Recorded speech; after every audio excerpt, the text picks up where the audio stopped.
we only used line elements connected at common nodes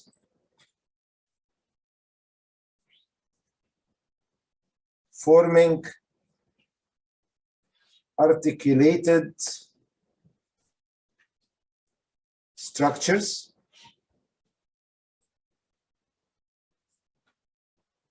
like trusses,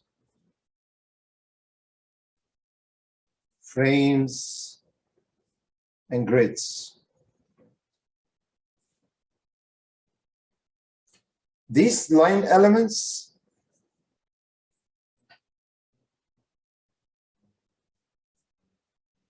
have geometric properties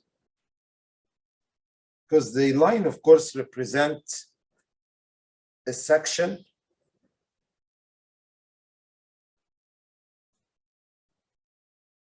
and this section would have like areas, moment of inertia, polar moments of inertia.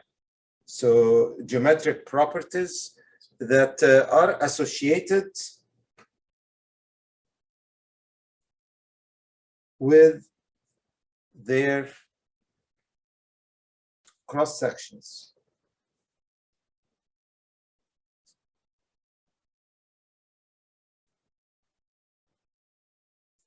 So like A, I, J, and so on.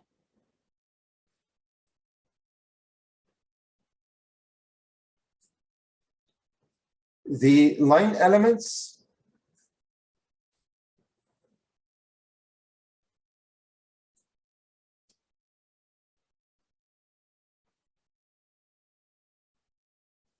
require only one local coordinate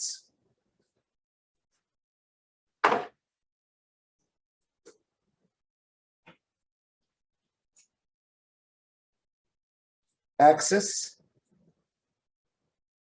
and this was X along its axis.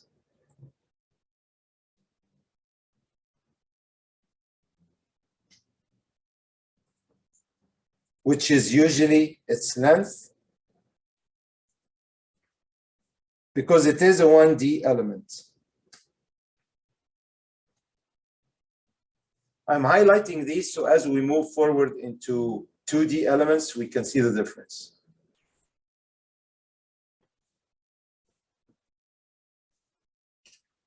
For structures modeled using 1D elements, nodal compatibility is enforced.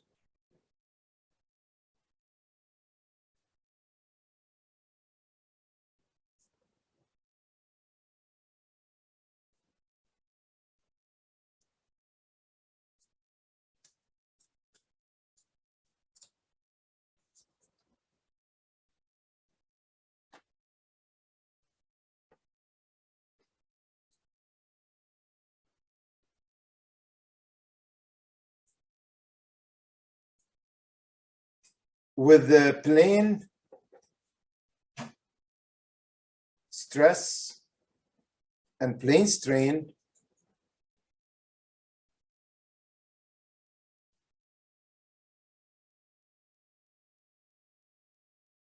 we will introduce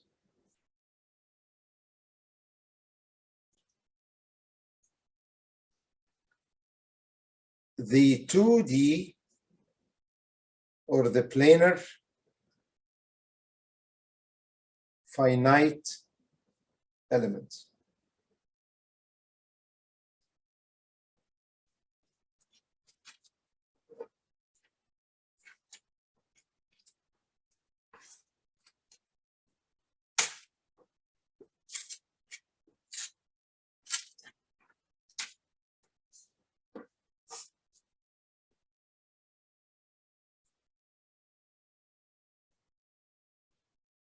So that would take me to 2D elements.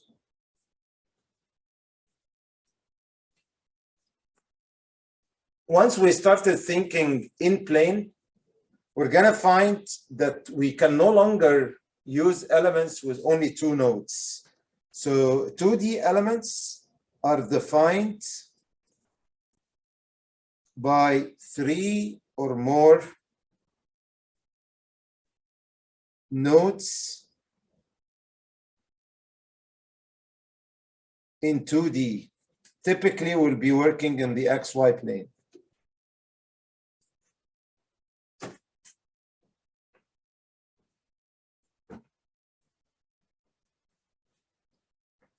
Elements connect at common nodes, like 1D elements, and or common edges to form a continuous structure. To form continuous structures.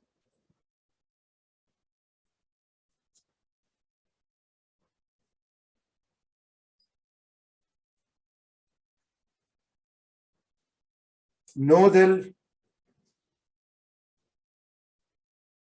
displacement compatibility is still enforced.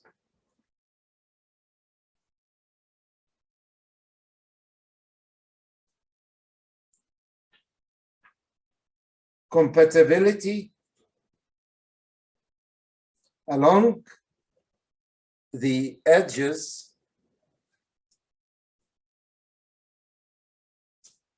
is obtained if proper displacement functions are chosen.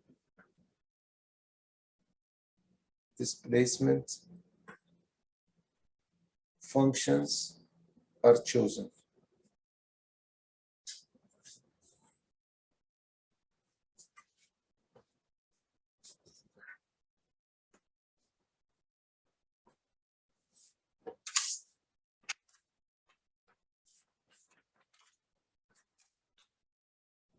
Now, 2D elements are important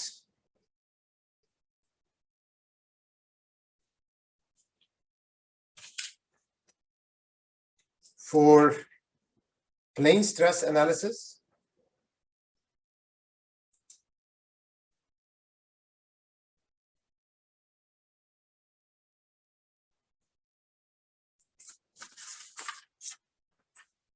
like if we're looking at structures like these, where the load is applied in the plane and the structure is relatively thin.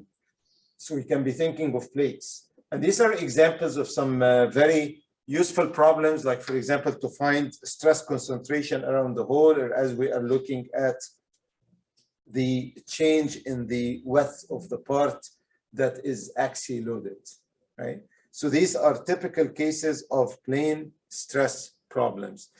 So typically they are thin and loaded in plane, okay? Relatively thin, okay? So I would say the most important thing, they are loaded in plane. And 2 are plane strain problems, or plane strain analysis, where typically we'll be looking at a long structure that is loaded uniformly along the length.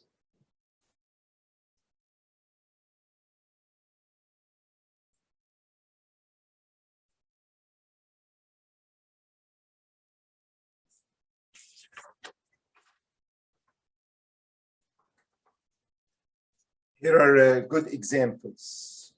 So I could have a pipe subject to a vertical load. So at any section or any unit length, we have the same load is repeated over and over again.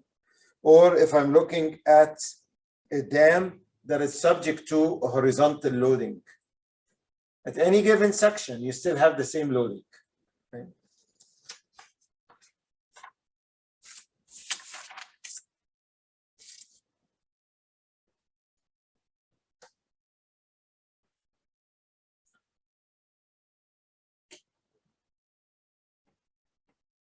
We are gonna start here with 2D elements.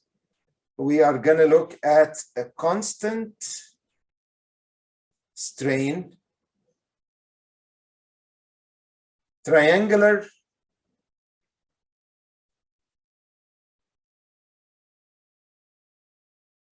or CST, constant strain triangular element, for several reasons. One, it is among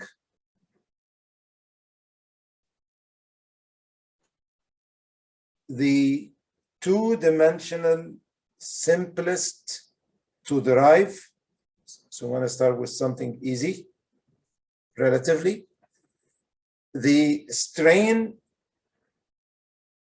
is constant throughout.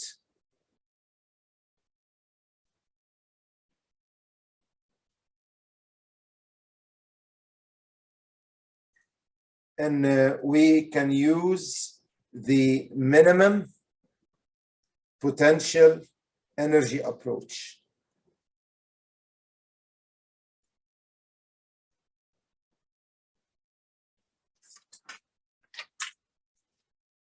So this is where we are heading as we revisit plane stress, plane strain types of analysis and introduce 2D elements after we've been only doing